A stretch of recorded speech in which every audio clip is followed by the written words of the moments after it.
The most expensive payroll in baseball went from first place to out of the playoffs. The 2025 Mets will probably go down as one of the biggest collapses in New York sports history. So now that the dust has kind of settled, let's make sense of the season with our Mets beat writer for the Post, Mike Puma. Mike, what's going on, man?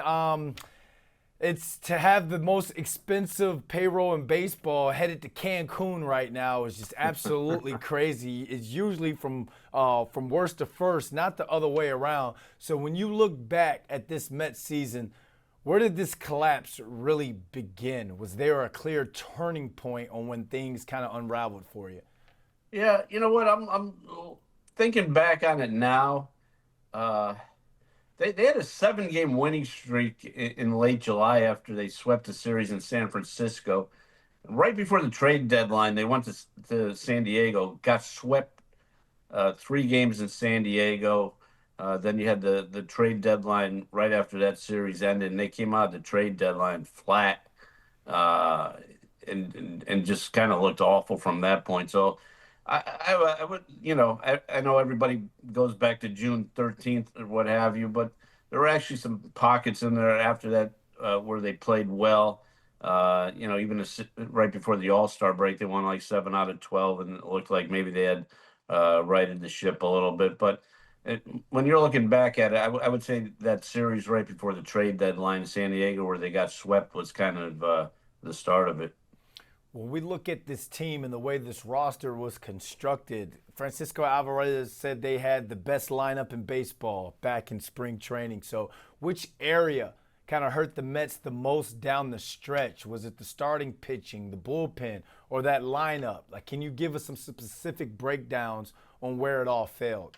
Yeah, I'd put most of it on the starting rotation. You look at uh, it was good up until that point in mid June that we talked about, June 13th, and then they got some injuries. Kodai Senga pulls a hamstring and covering first base, misses a month. Wasn't the same pitcher after that. Um, but you look at their numbers; they had like I believe the number is 4.74 was the team ERA after the All-Star break, and that's not going to get it done. And I put most of that on Senga and David Peterson and Sean Manaea, who all three of them disappointed greatly in the second half, especially. When we talk about this collapse, how much of it was about on field performance versus behind the scenes issues? We heard and we saw rumors all throughout the season about there being a lack of clubhouse chemistry, Juan Soto not being checked in with this team. So, is there something that we missed here in terms of the off the field, the in the clubhouse interaction between this team? Yeah, I'm not sure how much off the field. Now, listen, it was certainly a tight knit group last year. You had Jose Iglesias and JD Martinez, two veteran uh, leadership guys who helped keep that together. That seemed to be missing a little bit, but I think I put most of it as to on the. It's so hard to quantify, the chemistry aspect of it, and another thing is if you win, often the chemistry follows with the winning, so it's kind of like a chicken and the egg kind of thing. But uh, I just think they were undermanned with the pitching was the biggest thing. So now today's the first day of the postseason, but we're now talking about the offseason. So heading into the offseason, what would you say is the biggest non-negotiable for the Mets front office? Like that one roster spot or area that they absolutely must address. Yeah, and it's the pitching. We'll go back to that again now. I don't know if there's a trade to be made for a quality starter, or if they'll, they've been very averse to dipping their toe into free agency and going with significant dollars for a pitcher, because it is risky. And, you see that every year where you give the big dollars to a free agent pitcher, and the next thing you know, he's having Tommy John or what have you. But, you know, they have they have a lot of pitchers right now. It's just a matter of do they have pitching. So that there'll be an emphasis. And David Stearns kind of laid it out yesterday. He put everything under the umbrella of runs prevention, improve the pitching, improve the defense because I think their lineup is pretty good. It did underperform for a significant stretch, but after the All-Star break, it kind of got going here, and it's top heavy for sure. But you saw three guys with 30+ homers, and we'll and now we have to see where they go with Pete Alonso too. Well, that's what I was gonna kind of go to next. Like we could talk about the elephant of the room or the polar bear in the room in this case. How do you think they're going to handle Pete Alonso's future? We saw what they went through with him last offseason. Do you think bringing him back is realistic, and is it the right move for this team long term to try and bring him back?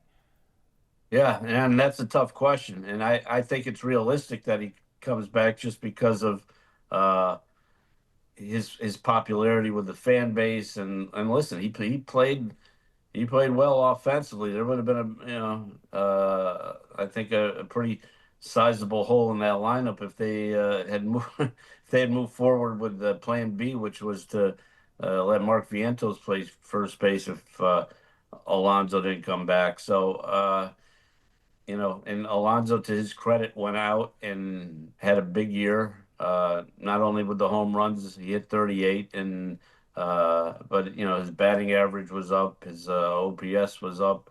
It was a good year offensively. The problem is defensively, we saw him decline a little bit more, and as he's up in his 30s now, and you're going to be talking about a contract with some length here, and he may be, ideally suited as a DH already.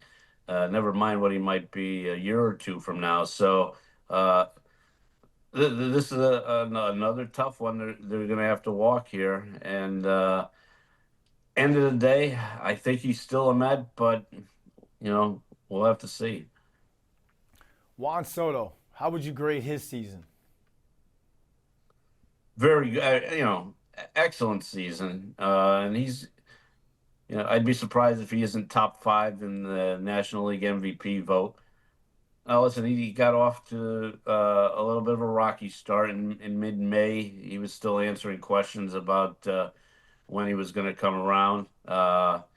He really turned it on in the starting in June. He really turned it on, and you felt every time he was at the plate that something was going to, if he got a pitch to hit, he didn't.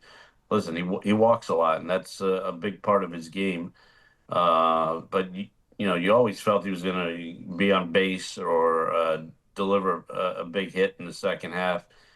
You look at his overall numbers, just a tremendous year. So you give him an A for his first year in a Mets uniform, and now he's got 14 more to go.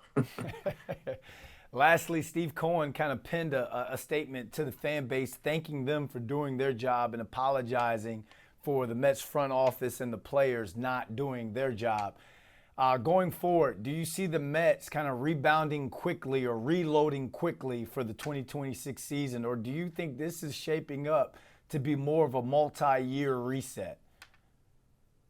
No, Steve Cohen wants the team competitive every year, and listen, we saw it 2 years ago. This was a team that dismantled at the trade deadline when they got rid of Max Scherzer, Justin Verlander, and even though they got off to a slow start the following year, they got it together and made that deep run into the playoffs. So this is a thing here. You're the New York Mets. You don't go into a rebuild without trying to compete for the championship the next season at the same time. So they can certainly try to operate on parallel tracks, continuing to build up that farm system while trying to make a run for the World Series.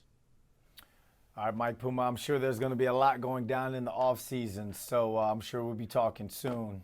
Thanks for hopping on with us, and thanks for the coverage this season. Thank you, Brandon.